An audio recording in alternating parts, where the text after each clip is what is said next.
What's up, investors? It's the Russian dude, and let's get straight to the point and talk about some ridiculous Russian propaganda. Who?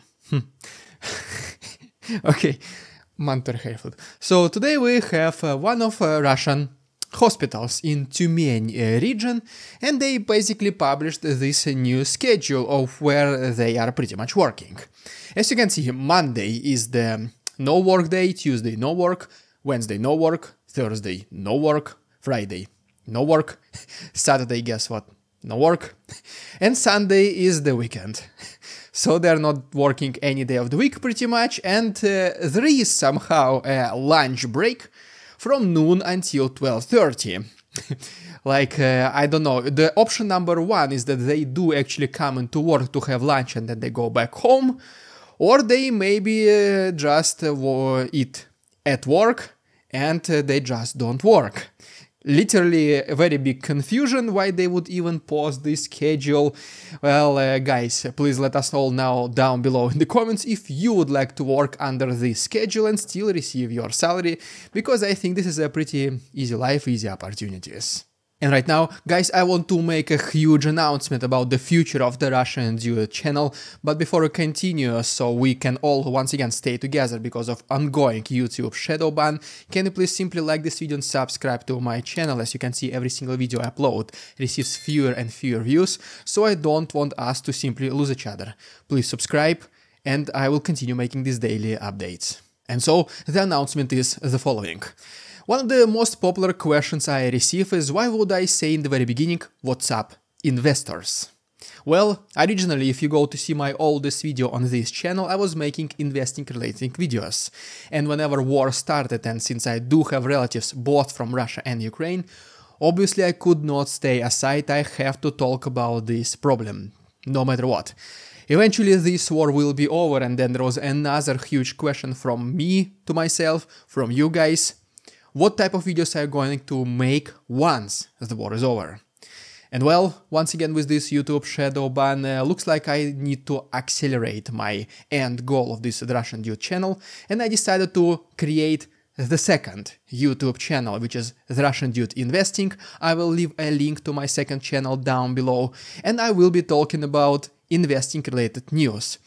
Investing, stocks, bonds, economics, politics, geopolitics, cryptocurrencies, all this kind of stuff in the very same format. I'll be just presenting you the major news in these 10 to 12 minutes videos summaries. And so yes, if you guys are interested in receiving now also investing related news, please go ahead and check my second channel. Once again, the link is down below, but don't worry if you don't want to watch those videos, if you don't want to subscribe.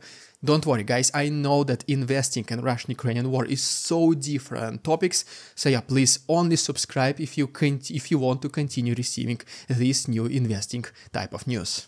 Thank you so much, and now let's continue. And first of all, let me give you a brief update from the south and the east of Ukraine. We're gonna talk about the Z Navy leaving the Black Sea area. Then we're gonna discover Shoigu's lie whenever Russians dressed up as Ukrainians. They started surrendering to Russians in Kherson region, and then finally Ukrainians announcing new raids.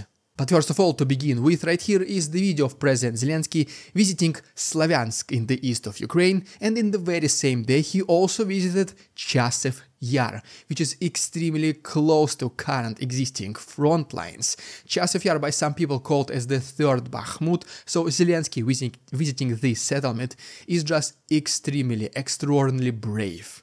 I cannot imagine Putin even leaving Kremlin or the Red Square, let alone going to the zones of the combat activities. And just to show you exactly what is happening right now in Chasiv Yar, right here is the video from this settlement where Russians as always continue to do what they do the best, which is erasing the city from the face of the earth. Then right here is the video from the 3rd Assault Brigade of Ukrainians, when their archival footage from Avdiivka, whenever they did an entire night raid against the position of Russians.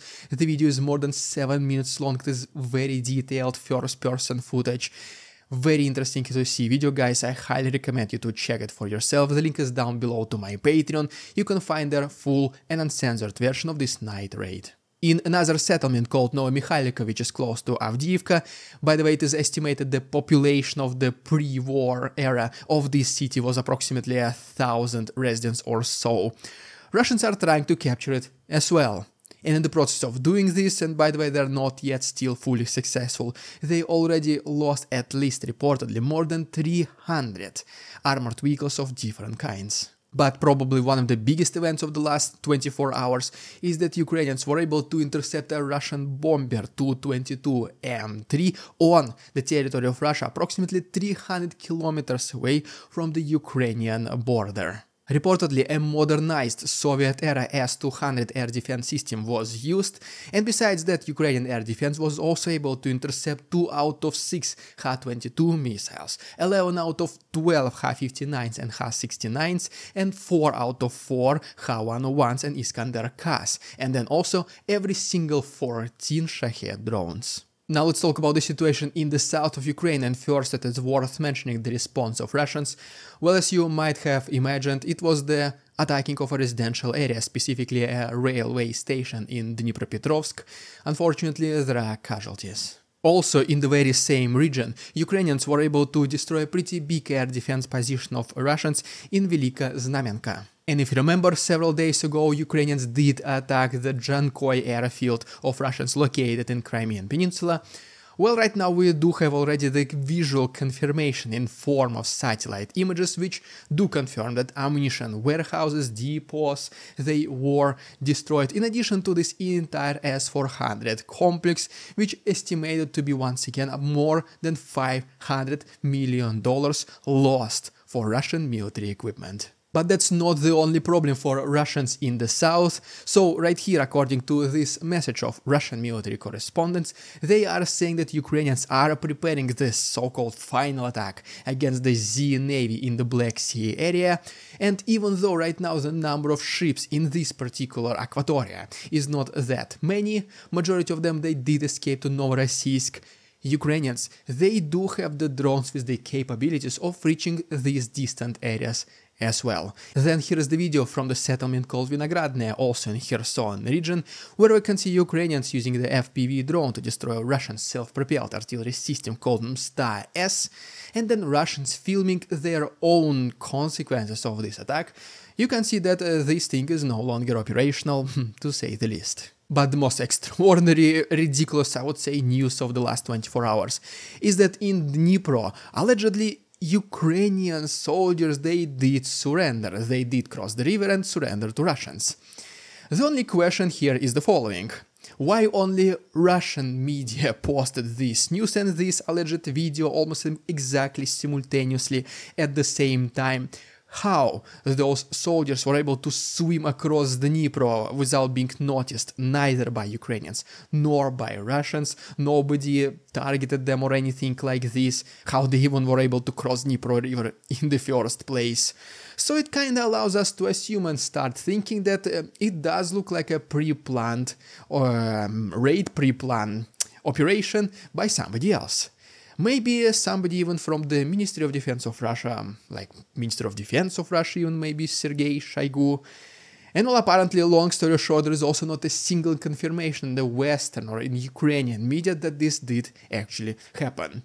Most likely what people do assume is that these were Russians dressed as Ukrainians, and they did surrender to Russians just to show that event in Russian propaganda and say that, oh, look, Ukrainians are surrendering in Kherson, the Russian army is victorious once again.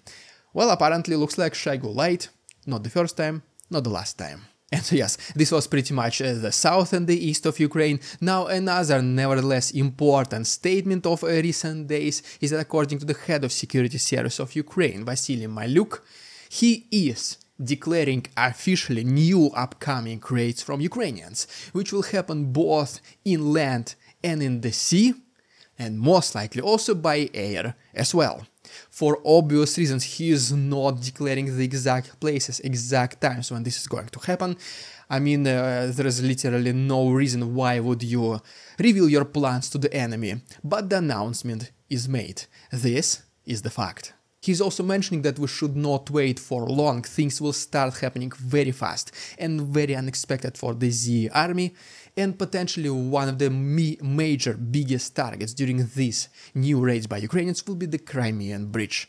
More of this I will be discussing and covering in my next videos as well, so guys, don't worry, you're not gonna miss it. And then even according to some representatives from the West, such as commander of the British Army Mr. Radekin, he is saying that yes, according to his own intelligence, the counteroffensive of Ukrainians will most likely start this year, but unfortunately, it's not gonna start earlier than the end of this summer. And well, guess what else is expected by the West in regards to this potential new counteroffensive by Ukrainians? Some people think that Russian Federation and especially its army and the current regime might be over in as little as in 2 years, 2 to 6 years to be more precise. So let's talk about this right now. I will continue talking about this chapter exclusively for my Patreons. So guys, if you do want to know why Russia can end in as little as 6 years, please go ahead and check my Patreon. I just want to provide more benefits to my Patreon subscribers for supporting my work since there is no monetization from YouTube. So I would appreciate it a lot. Guys, thank you so much. The link to my Patreon is down below. And so yes, guys, thank you so much for watching. Please go ahead and watch my previous video because it looks like that not too many of you received the notification. Also, please subscribe to my channel because of this YouTube shadow ban thing. Don't forget about the second channel, the Russian Dude Investing. Go ahead and check some useful links down below. My Patreon, merchandise, PayPal donations, anything else at this point. Thank you so much for watching and see you on Tuesday.